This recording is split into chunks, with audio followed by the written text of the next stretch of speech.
নমস্কাৰ বন্ধু বান্ধৱীসকল, সপোন সাগৰলৈ স্বাগতম জনাইছোঁ আপোনালোকক। আজি মই আপোনালোকৰ ওচৰত আলোচনা কৰিবলৈ ওলাইছোঁ সপোনত সৰু ল'ৰা ছোৱালী দেখা বা কেঁচুৱা ল'ৰা ছোৱালী যদি আমি কেতিয়াবা সপোনত দেখোঁ তেতিয়াহ'লে ই আমাক কিহৰ সংকেত দিয়ে।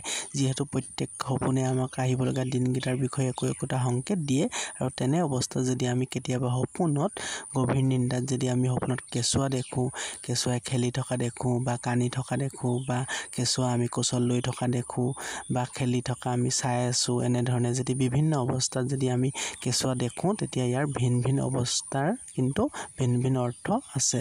আপোনালোকক মই প্ৰত্যেককেইটা অৱস্থাৰ বিষয়ে বেলেগ বেলেগ ভিডিঅ'ত ক'বলৈ ওলাম। গতিকে আজি দুটামান অৱস্থাৰ কথা আপোনালোকক ক'বলৈ ওলাইছোঁ। যদি আপুনি কেনেবাকৈ সপোনত গভীৰ নিন্দাত যদি কেঁচুৱা যদি খেলি থকা দেখে বা হাঁহি থকা দেখে তেতিয়াহ'লে এইটো জ্যোতিষ শাস্ত্ৰ আৰু সপোন শাস্ত্ৰ অনুসৰি এইটো এটা অতি শুভ সপোন হয়।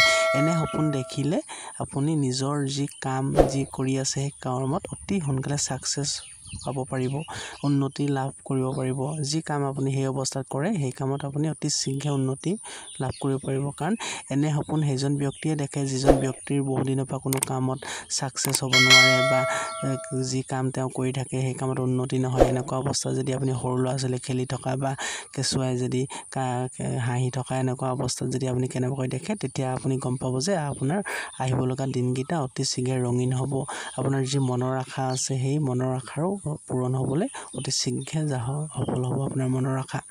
আৰু যদি এনে অৱস্থাত যদি কোনো নবিবাহিত পুৰুষ মহিলাই যদি সপোনত কেঁচুৱা জন্ম হোৱা দেখে বা সপোনত কেঁচুৱা খেলি থকা দেখে বা কান্দি থকা দেখে বা হাঁহি থকা দেখে, এনেকুৱা যদি দেখে তেতিয়াহ'লে এইটো এটা অতি শুভ সপোন হয়। এনেকুৱা দেখিলে কিন্তু সিহঁতৰ সন্তান প্ৰাপ্তিৰ যি যোগ অতি শীঘ্ৰে আহে।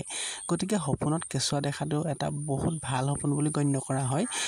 সকলোৱে যিহেতু সপোনত কেঁচুৱা নেদেখে, আৰু গভীৰ নিন্দাত আমি যিবোৰ সপোন দেখোঁ সেইবোৰ সপোনৰ অৰ্থ আমাৰ আহিবলগীয়া দিনকেইটাত 100% যিহেতু পোৱা যায়। গতিকে কোনো সপোন যদি আমি কোনো চিন্তা চৰ্চা নকৰাকৈ যদি গভীৰ নিন্দাত দেখোঁ সেই সপোনবোৰ আমি কেতিয়াও কাৰো লগত যোনবোৰ ভাল সপোন সেইবোৰ সপোন শ্বেয়াৰ কৰিব নালাগে। গতিকে সপোনত কেঁচুৱা বিভিন্ন অৱস্থা দেখাৰ ভিন ভিন অৰ্থ আছে। গতিকে আজি এইকেইটা অৱস্থাৰ কথা ক'লোঁ। যদি কেনেবাকৈ দেখিছে আপুনি তেতিয়া জানিব যে আপুনি এনেকুৱা নহয় যে সপোনটো দেখিছে আৰু আপোনাৰ যি মনৰ আশা পূৰণ হৈছে, এনেকুৱা নহয়। আপুনি যি কৰ্ম কৰে সেই কৰ্মৰ দ্বাৰা সেই সময়ত আপুনি উন্নতি লাভ কৰিব পাৰিব। কাৰণ সপোনৰ দেখা বা সপোনৰ ফল দিয়াৰ এটা সময়সীমা থাকে।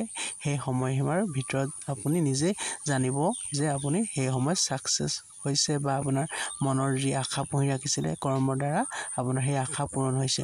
গতিকে আপুনি সপোনত কি অৱস্থাত কেনেধৰণে কেঁচুৱা দেখিছে মোক কমেণ্ট কৰি জনাব পাৰে। মই আপোনালোকক সকলো কমেণ্টৰ উত্তৰ দিবলৈ চেষ্টা কৰিম। গতিকে আজিলৈ ইমানে আছিলে। ধন্যবাদ।